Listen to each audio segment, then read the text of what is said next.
And we're coming to you live from the Built Forward Top Studio. Boomer Esiason, Greg Giannotti. It's Boomer and Gio on the Fan. Simulcast across the country on CBS Sports Network. And wherever you are on the free Odyssey app. Good Wednesday morning. Knicks lose to the Celtics last night. Yes, it was closer, but it was as frustrating as it gets. There was a point in there where I thought I was going to come in this morning saying, see, I told you so. We're getting closer to the playoffs. They could beat this team. This is going to be a good series if and when they meet in the second round. But, of course, it doesn't end up that way. Jason Tatum with a superstar play. Kristaps Porzingis, too much to handle. Too many three-pointers. Just an annoying loss, but better than getting blown out, I suppose. The Mets continue to roll 6 in a row.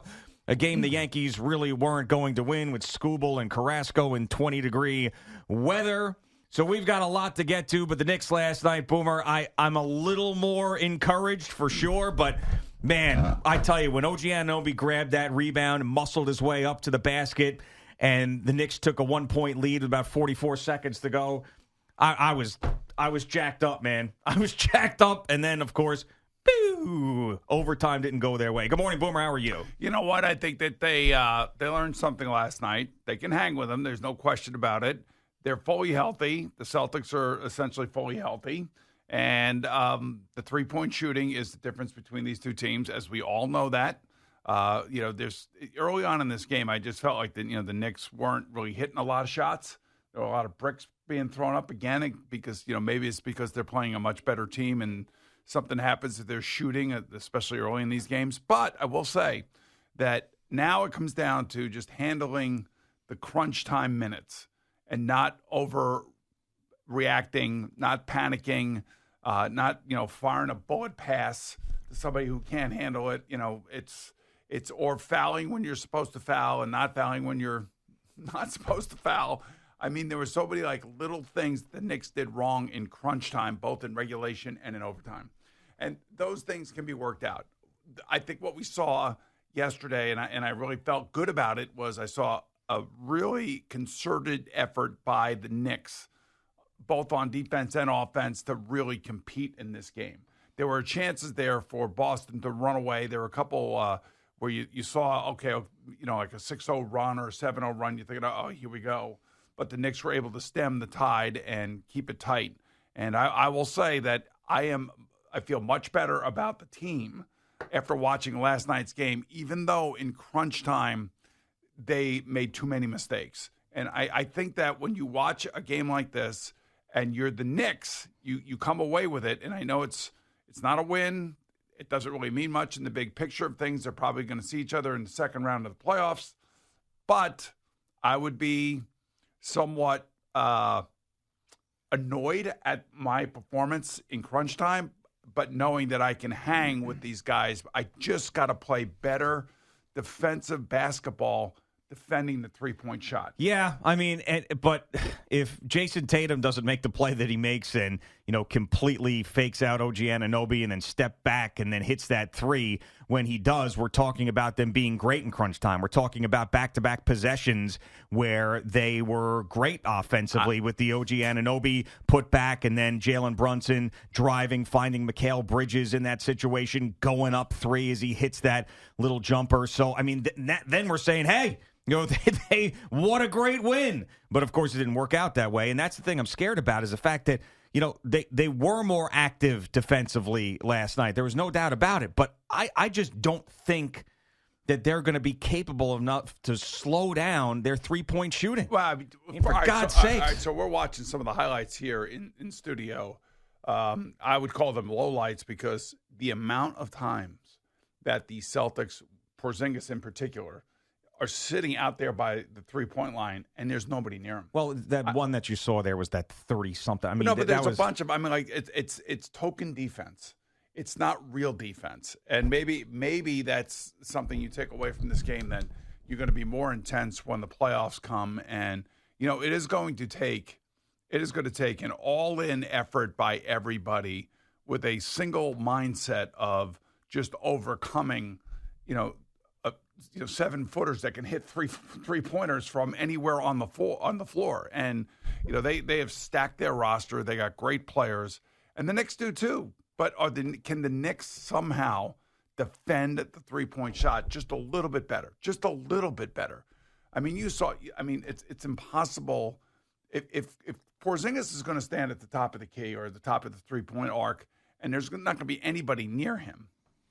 Yeah, there was no one near him because they were like, go ahead and shoot that. You're basically on the logo. The rest of them, I don't think were necessarily like that. I mean, and defending it a little bit better, hopefully last night would have been the difference. But over the course of a 7-game series, it's going to have to be a hell of a lot better. And it really, it's not just that, too. It's the fact that the Celtics are just so much deeper.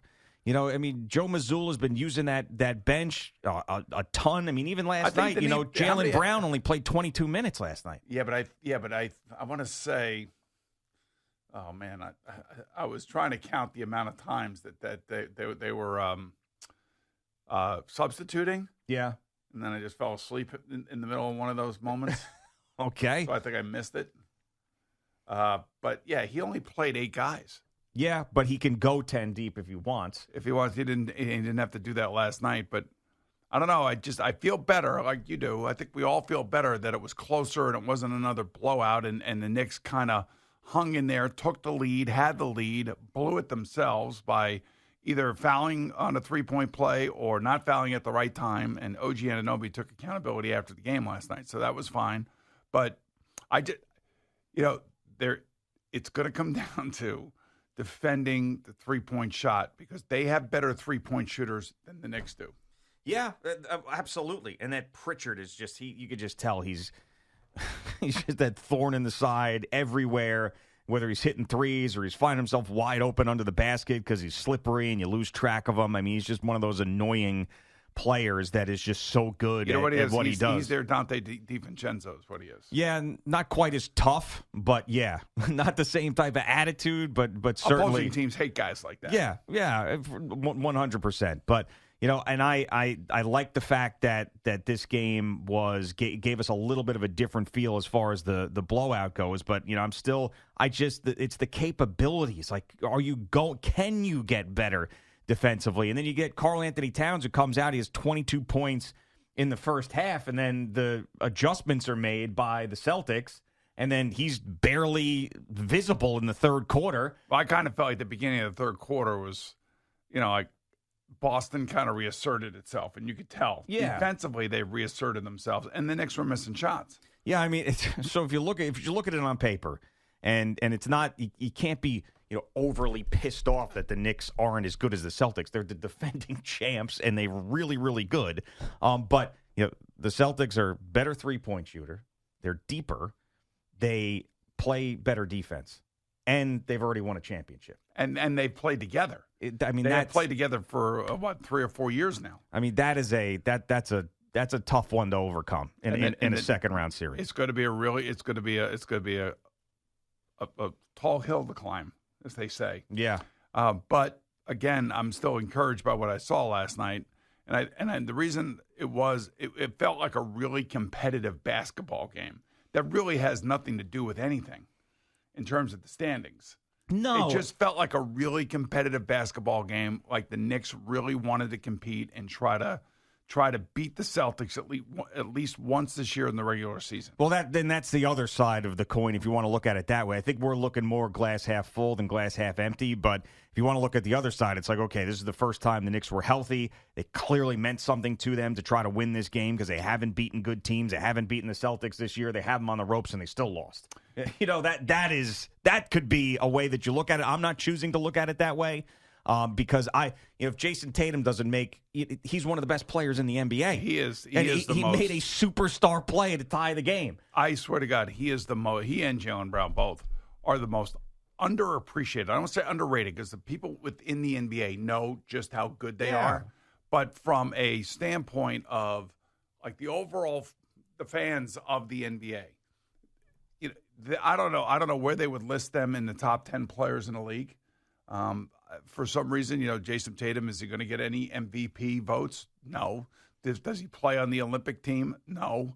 I mean, it's like this guy just continually goes out there and hits big shot after big shot. And if you're watching the Celtics, which I don't unless they're playing the Knicks, And when I do see them on national TV, he's always front and center, always hitting those three-pointers, always hitting big shots. He's always got the ball in his hands.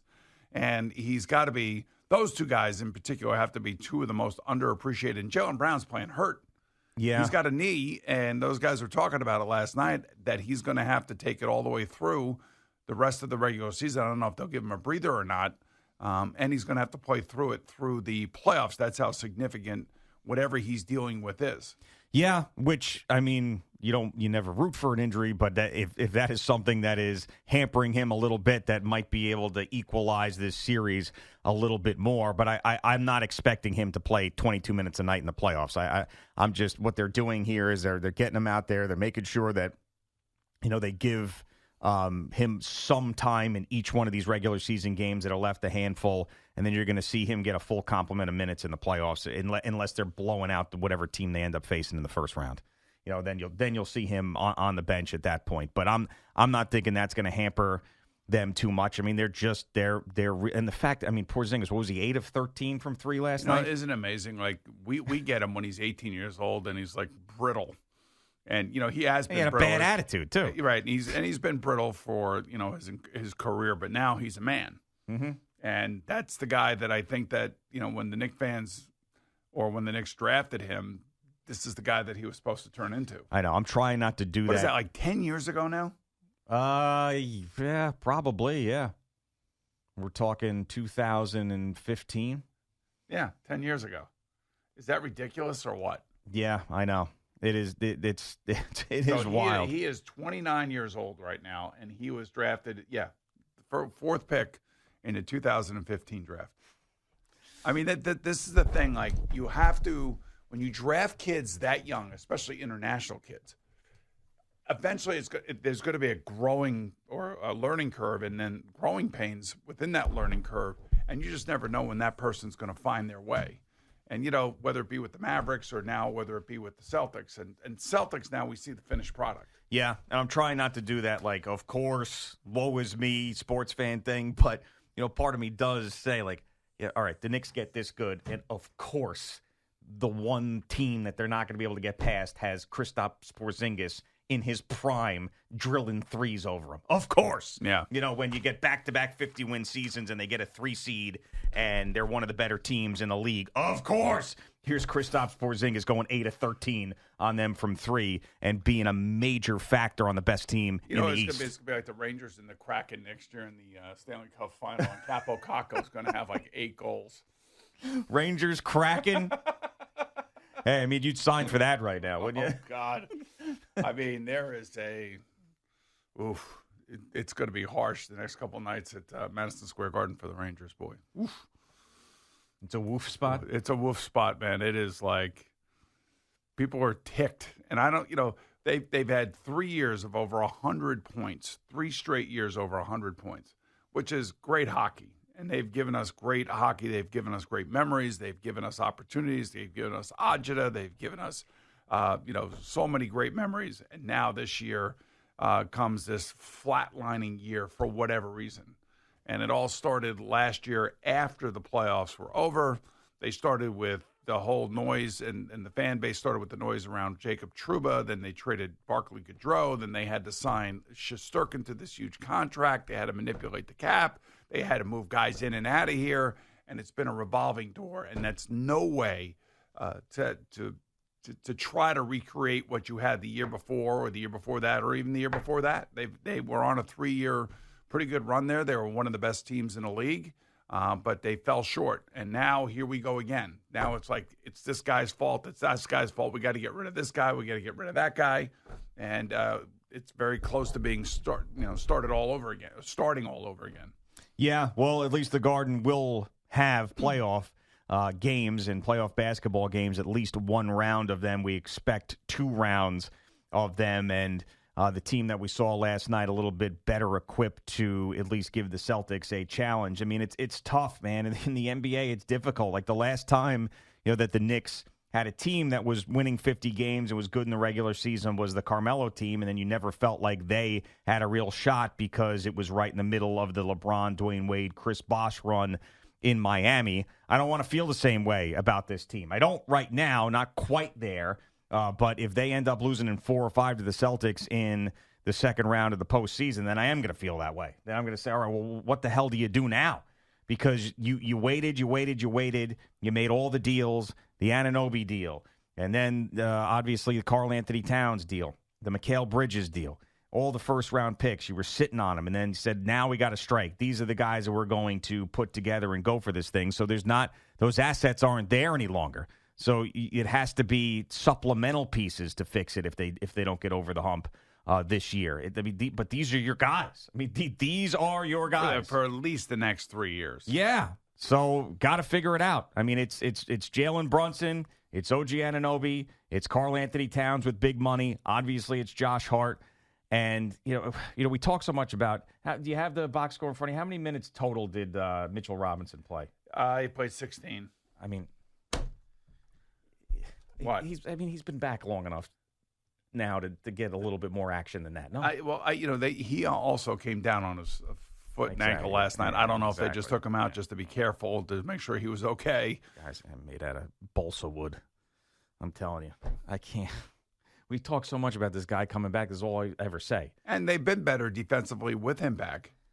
I better see his ass out there with double those minutes, doing some major damage. Defensively in the postseason. When they get to the postseason, that's when they're going to have to rely a hell of a lot more on him, and at least 22 to 25 minutes. That's what I would think. Impactful minutes is what I mean. The difference is his impact is on defense, as where I know Porzingis starts for the Celtics, but Porzingis' impact is not on the boards. It's just standing out there bombing 3-pointers. Yep. He was like 8 for 13 last night. 8 for 13. And I think the Celtics had 8 more 3-point shots than the Knicks did in terms of making those shots. There you go. And the Knicks, they get rebounds. They hustle. They tried to play defense last night. A couple of just critical errors in crunch time. Critical. That's the difference. And that's where if they're going to beat the Celtics, when that crunch time comes around in those playoff games, that's where they have to take care of the ball. They have to hit the key shots, and they have to understand when to foul and when not to foul. And like I said, OG Anunoby took accountability after the game, saying he knew he had to foul Jason Tatum there at the end. Staying up and watching this thing and then having that result sucks. Boomer and Gio on the Fan and CBS Sports Network. Just getting started on this Wednesday morning. Jerry joins us in just a few minutes. His first update of the morning. Some weather for you.